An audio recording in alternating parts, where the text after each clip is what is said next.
মেহেদী ভাই আমার খুব কাছের একটা বড় ভাই, তার আমা মারা গেছে, সেজন্য আমরা ব্ল্যাক আর্মব্যান্ড পরে খেলছি। আমি আসলে কোনো নিউ প্লেয়ার না, আমি অনেক দিন ধরেই খেলছি। আমি সেঞ্চুরি করাটা অবশ্যই সবসময় স্পেশাল, আর এরকম একটা টুর্নামেন্টে ফার্স্ট ম্যাচে আমার টিমের জন্য রান করতে পারে অবশ্যই খুব ভালো লাগছে। ভাই লাস্ট বলে তো 2 রান দরকার ছিল, আপনার দরকার ছিল 4 রান সেঞ্চুরির জন্য। ওই মোমেন্টের আসলে মেন্টালিটি কেমন ছিল?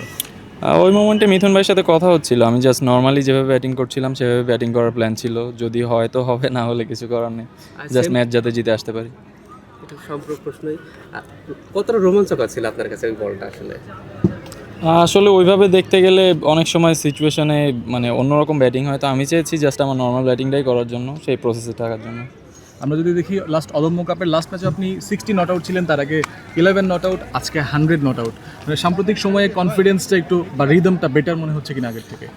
রিদম বিপিএল থেকেই আমার কাছে মনে হয় আমার ভালো ছিল, বাট বিপিএলে বড় করতে পারছিলাম না, 20-30 করে আউট হয়ে যাচ্ছিলাম। তো সেখান থেকে চেষ্টা করেছি কীভাবে আরও বড় করা যায়, তো তারপরে ওই জিনিসটা কাজ করে ভালো করতে পেরেছি।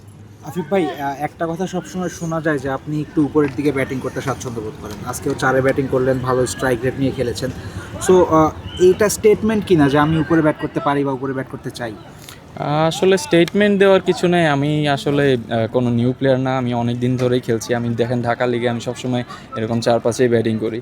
তো আমার কাছে মনে হয় না স্টেটমেন্টের কিছু আছে, আমি জাস্ট আমার প্রসেসটা ফলো করার চেষ্টা করেছি। আর এই যে ধারাবাহিকভাবেই রান করছেন, what are the changes you have made, মানে এই ধারাবাহিকতাটা কীভাবে এলো?